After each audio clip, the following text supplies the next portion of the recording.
Bueno, vou a facer unha breve presentación de Susana Cendán Cabeiro. Ela vai a falar, o título do seu relatorio é Mercedes Ruibal a secas. Susana Cendán é licenciada en Historia da Arte por a Universidade de Santiago de Compostela e doutora por a Complutense de Madrid. Actualmente desenvolve a súa actividade docente na Facultade de Belas Artes e no grado de Diseño na Universidade de Vigo. A súa trayectoria destaca por unha constante entre a investigación académica e a práctica curatorial, sempre baixo unha ollada feminista que busca rescatar e poñer en valor individual a das artistas no seu contexto histórico. Como investigadora, as súas publicacións máis recentes analizan a cultura visual e a identidade, destacando Lo que el pelo dice de nosotras, no ano 2023, releyendo o surrealismo desde unha perspectiva feminista, no ano 2022, ou Trenzar, destrenzar, relatos sobre el pelo en el arte e en la cultura no 2021. No ámbito curatorial, o seu compromiso social reflítese en exposicións de referencias como Outras historias posibles, a retrospectiva Pisando charcos, a Almudena Fernández Fariñas no CEGAC no ano 2023, ou a pioneira Rebelión dos xéneros no Centro Torrente Ballester no 2009. Parece ben? Perfecto. Bueno, te está dando a palabra. Gracias. Bueno, boas tardes a todos, a todas. O meu agradecemento ao Consello da Cultura Galega, particularmente a Mai Díaz, que foi a que me chamou e que me dá a oportunidade dándome a oportunidade de participar nestas conversas. Tamén moitas grazas ao museo e a súa directora, Ángeles Tilbe, e penso que non me quedan máis grazas que dar. Bueno, en todo caso, se me quedan, pido disculpas. En primeiro lugar, gostaríame sinalar... Que tal se escoita? Ben? Sí? Gostaríame sinalar que a lición do título que podedes ver nesta pantalla, non? Mercedes Ruibal a secas, pois non é inocente. Ten unha intencionalidade clara, que é reivindicar a Mercedes como unha creadora independente e única á marxe de calquera etiqueta relacional. Creo que debemos reivindicar para Mercedes unha identidade propia e centrarnos na súa construción dunha linguaxe persoal nun contexto xa nos 60, 70, 80 que non é o de hoxe. É un contexto difícil no que, sen embargo, Mercedes Ruibal soubo negociar o seu espazo. Trátase, en definitiva, de que o a secas do título funcione como a posta en valor dunha artista única, complexa e que forma parte da xenealoxía da arte en Galicia, por dereito propio. O que vou tratar de facer nestes escasos 20 e poucos minutos é proporcionar unha serie de claves que axuden a valorar con xustiza a Mercedes Ruibal e as súas aportacións. En primeiro lugar, matizar que efectivamente os referentes son importantes, non? Sobre todo se se utilizan para construir unha identidade propia a través deles. Fronte ao canon masculino que a rodeaba, Mercedes Ruibal traballou unha figuración diversa, unha figuración complexa, ás veces próxima pois a un realismo que moitos críticos tachan de inxenuo, como se pode ver nesta primeira figura, pero que eu penso e defendo que Mercedes Ruibal era unha pura estrategia. E tamén noutros casos, como se ve na outra figura que é a tía Eulalia, unha pintura do ano 1969, xa vemos unha figuración diferente, unha figuración inquietante, non? Que responde pois a outro tipo de estrategias artísticas, non? Bueno, o que me gustaría é reafirmar a independencia estética de Mercedes Ruibal, eso por riba de todo, non?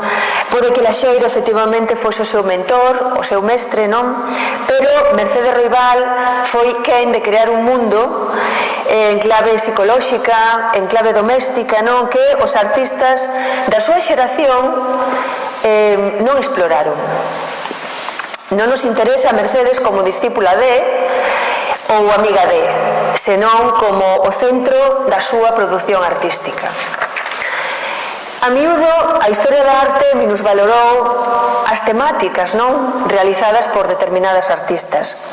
Eu quero reivindicar sobre todo retratos de mulleres de Mercedes Ruibal, non? Todas as flores que pintou non como adornos, senón como unha forma de resistencia persoal e tamén política.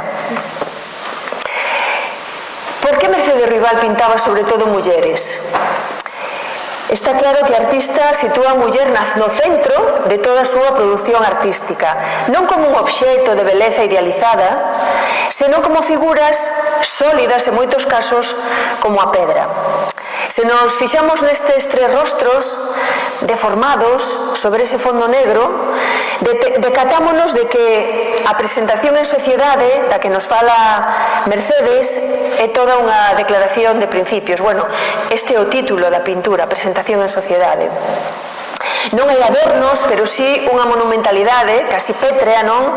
Herdada do románico, na que podemos detectar códigos ocultos contra os mandatos dunha ditadura, era o tempo que lle tocou vivir a ela, que quería mulleres invisibles. A obsesión de Mercedes Ruibal por pintar noivas, penso que non nace dun desexo de pintar o amor, senón dunha mirada crítica sobre unha obriga social que a sociedade lle impuña á muller. Para unha muller, para as mulleres que vivían na ditadura, pois o matrimonio era prácticamente un destino obrigatorio. Que estamos vendo? Noivas felices ou figuras estáticas que parecen atrapadas nos seus vestidos? O xesto desta noiva non transmite felicidade, non? Para nada. Mais ben parece unha muller descomposta, rota, sometida a unha presión difícil de soportar. É unha pintura maravillosa do ano 72, realizada con estilo tosco, austero, premeditadamente imperfecto, pero que transmite moi ben a ansiedade desa muller que se está casando, como di o título, por poderes. Con todo o que iso representaba, que representaba casarse por poderes, bueno, pois era unha boda sen o noivo presente, unha boda na que os trámites burocráticos eran bueno, lle daban a todo ese acto pois unha atmosfera de frialdade, ausencia total de romanticismo, a incertidume, en definitiva, que penso que é o que se ve no rostro desa muller. Pero cando hai noivo, como é o caso desta outra maravillosa pintura titulada A Boda, do ano 63, a cousa tampouco mellora demasiado, verdade? É verdade que naqueles anos as noivas adoitaban posar bastante serias, non? De feito, hai arquivos fotográficos que fascinantes, non? Penso, por exemplo, nas fotografías de Virxilio Vieitez, non? Deses anos, que ratifica un pouco isto que estou comentando. Pero aquí, se vos fixades, a expresión dos noivos sumada a esa cor negra do fondo alude ao punto de vista de Mercedes, non? Quizáis ela pintaba noivas porque precisamente era o que non quería ser nun contexto en plena ditadura na que a muller dependía legalmente do marido para todo, non? Pois para abrir unha conta no banco, para traballar, para viaxar, etcétera, etcétera, etcétera. Mercedes Ruibal rompe con ese arquetipo, decide ser pintora profesional, viaxar, expor fora e vivir tamén o amor desde a modernidade. Pintar esas noivas, desde o meu punto de vista, é un xeito de rebelarse contra un destino que a sociedade quizais lle tiña reservado a maioría das mulleres que, bueno, polo simple feito de selo. Algunhas análises críticas sobre a obra de Mercedes Ruibal que puiden revisar utilizan unha linguaxe coa que non estou moi de acordo, porque é unha linguaxe desde o meu punto de vista un pouco condescendiente, non? Que exalta a súa sensibilidade, as súas influencias masculinas, incluso o seu carácter explosivo.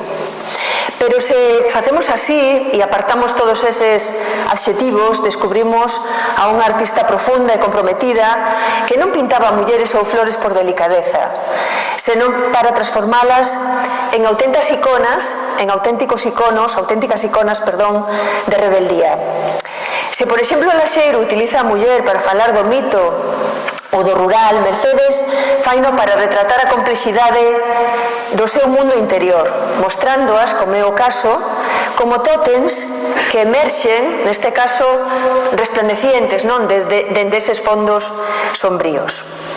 Incluso cando a artista mostra a súa cara máis comprometida, e estou me referindo ás pinturas que xa mencionaron as miñas compañeiras sobre os conflitos bélicos, Vietnam, a ditadura de Chile, etc. Mercedes válese de mulleres para transmitir o seu compromiso coa paz e coa democracia. Nesta pintura demoledora, a muller deixa de ser unha presenza puramente anecdótica para transformarse no reflexo do sufrimento nas guerras, onde as mulleres, como sabemos, é un dos colectivos sempre xunto cos nenos máis prexudicados. Fixérevos no rostro da muller, esa boca entreaberta, esa mirada que nos interpela, facéndonos cómplices da súa dor. A pintura é un clamor contra a injustiza e tamén contra a dor que provocan as guerras, non? Pero en medio de todo ese horror hai un elemento que rompe o dramatismo e que son as flores. Para Mercedes Ruibal, as flores, como dixo a miña compañeira María, son un símbolo de esperanza, representan a esperanza. Son, ademais, unha constante en toda a súa produción, pero non eran un simple adorno, eran unha forma de resistencia. Ao pintala reiteradamente, a artista está lanzándonos unha mensaxe clara. Incluso nos tempos máis duros, contemplar a beleza das flores é algo que ninguén nos pode arrebatar. Por iso, non pintaba flores para decorar o mundo, senón para reconstruílo. E penso que non hai estrategia de resistencia máis fermosa.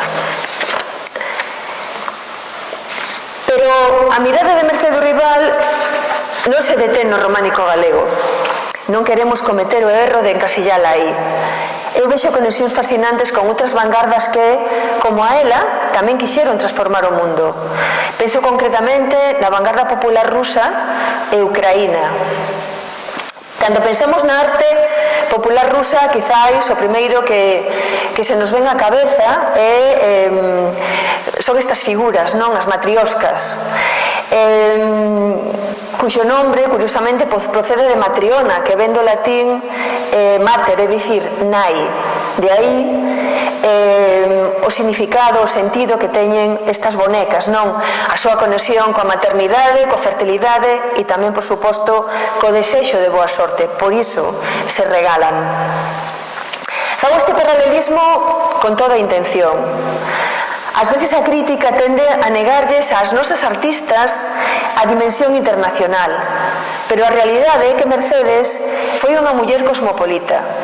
Foi unha muller que viaxou por media Europa, incluso creo ter lido que chegou a Rusia e que se empapou de todo o que vía. Non era unha pintora illada no seu taller, no seu estudo, estaba conectada coas correntes do seu tempo.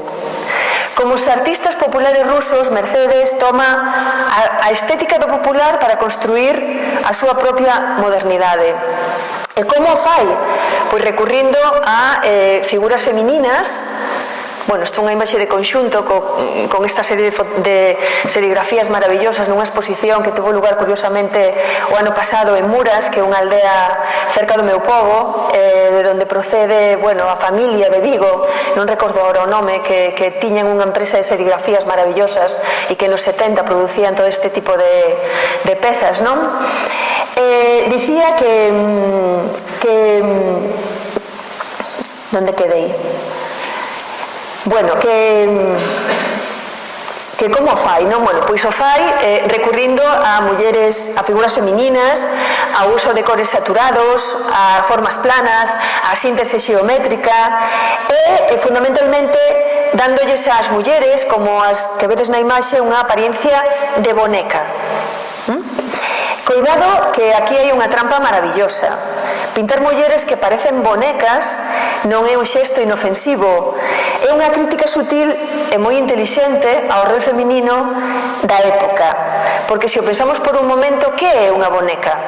Pois unha boneca é un obxecto que se manipula e que non ten voz. Mercedes está sementando a dúbida sobre a falta de autonomía das mulleres na ditadura. E faino cunha potencia visual tan abraiante que as figuras acaban rebelándose contra a súa propia condición. Non son retratos burgueses, son bonecas, pero bonecas que rompen o molde para converterse en símbolos de resistencia. Podemos dar incluso un paso máis nesta viaxe internacional de Mercedes e con Mercedes, non para deternos neste retrato titulado Filomén, do ano 1907, realizada por unha das artistas máis revolucionarias do século XX, a ucraína Sonia Delaunay.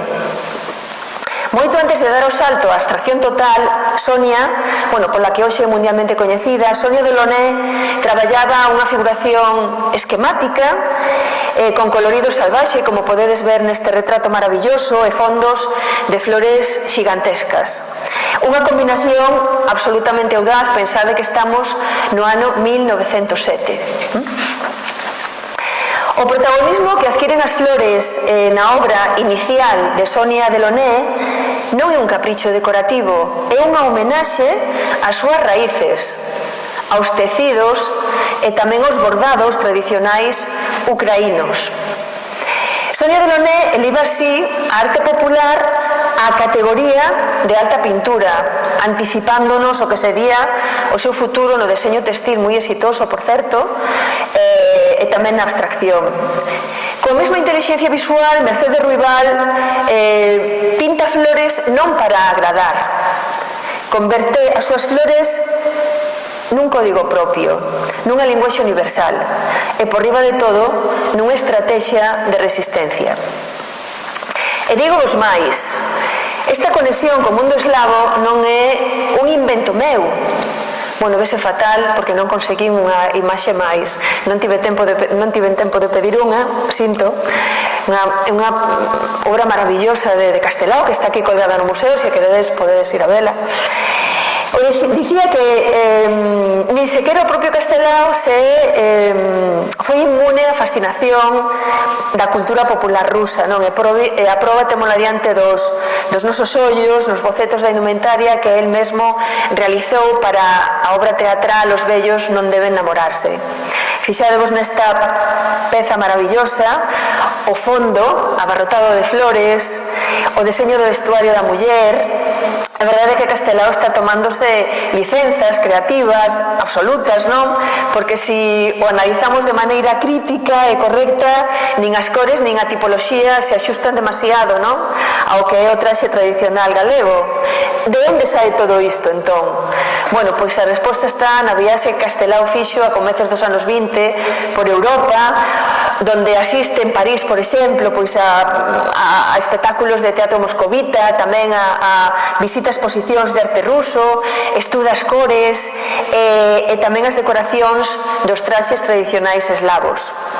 Unha demostración de que o noso gran referente cultural era por riba de todo un creador cosmopolita que sabía mirar o mundo sen complexos, exactamente igual que faría tempo despois Mercedes Ruibal. Un dato que me fascinou absolutamente na biografía de Mercedes Ruibal está relacionada coa figura da súa nai, Aurora Argibay, tamén coñecida como Yayo Argibay. A traxectoria de Aurora ten unha peculiaridade moi excepcional e é que comezou a pintar en segredo cando tiña 75 anos. Segundo relata Ángeles Ruibal, a irmá de Mercedes no seu blog, Yayo ocultaba as súas pinturas no armario para protexelas de miradas alleas que non lle interesaba, non? Trátase dunha produción tardía inédita, da que o Museo de Pontevedra conserva esta pintura maravillosa na súa colección, un óleo que representa un galo sobre un fondo azul lapislázuli rodeado de motivos florais e con todo o encanto dun estilo que non está condicionado polos cánones académicos. Bueno, a mirada libre de Yayo conecta de forma moi sorprendente co universo de artistas tamén ucraínas, eslavas, como é o caso de María Primachenko, que, bueno, foi unha artista autodidacta, igual que a propia Yayo, e cuxas flores e animais fantásticos de Yayo e o león que vedes na esquerda, son unha resposta pois ao trauma da Segunda Guerra Mundial e tamén ao desastre de Chernóbil. Ela vivía a 30 kilómetros da central de Chernóbil e cando foi todo o desastre pois negouse a ser evacuada, non? En fin, que en ambas artistas atopamos a mesma esencia, non? Unha arte sen complexos, sen prexuizos e, sobre todo, pois unha afirmación rotunda da vida.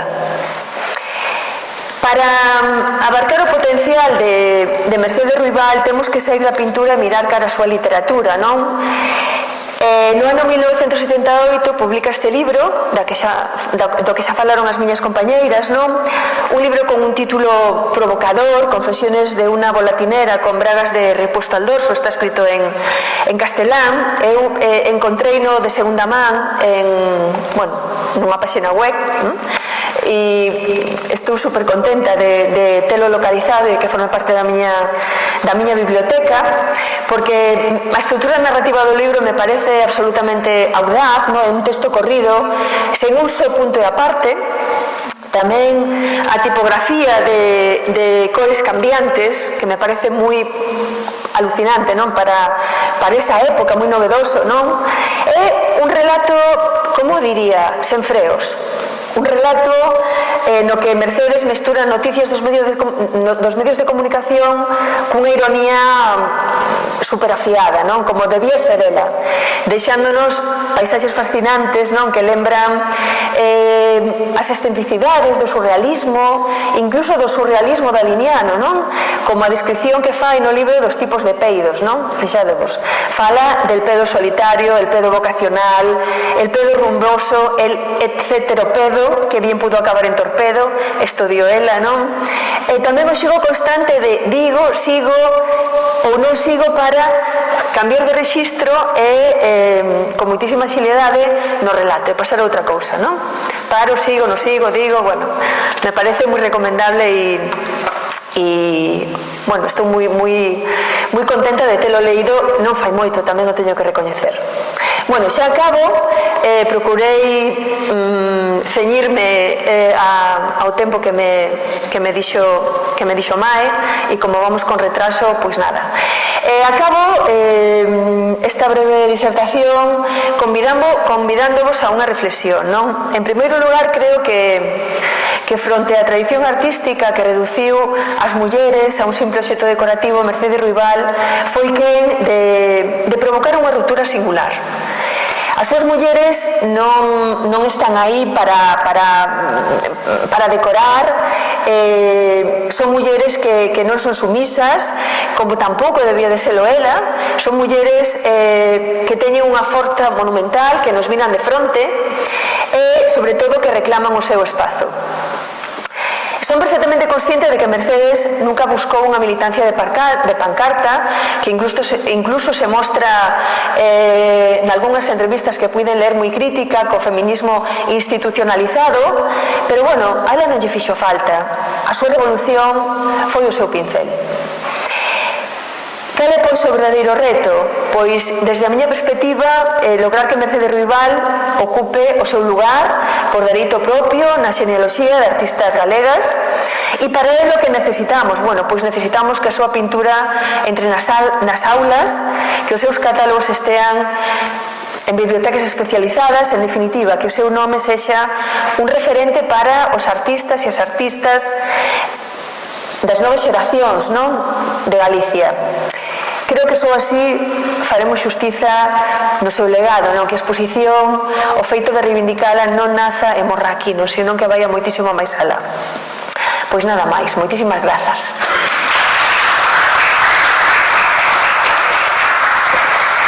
Moitísimas gracias, Susana. Nos quedamos aquí. Quedamos aquí para a mesa redonda.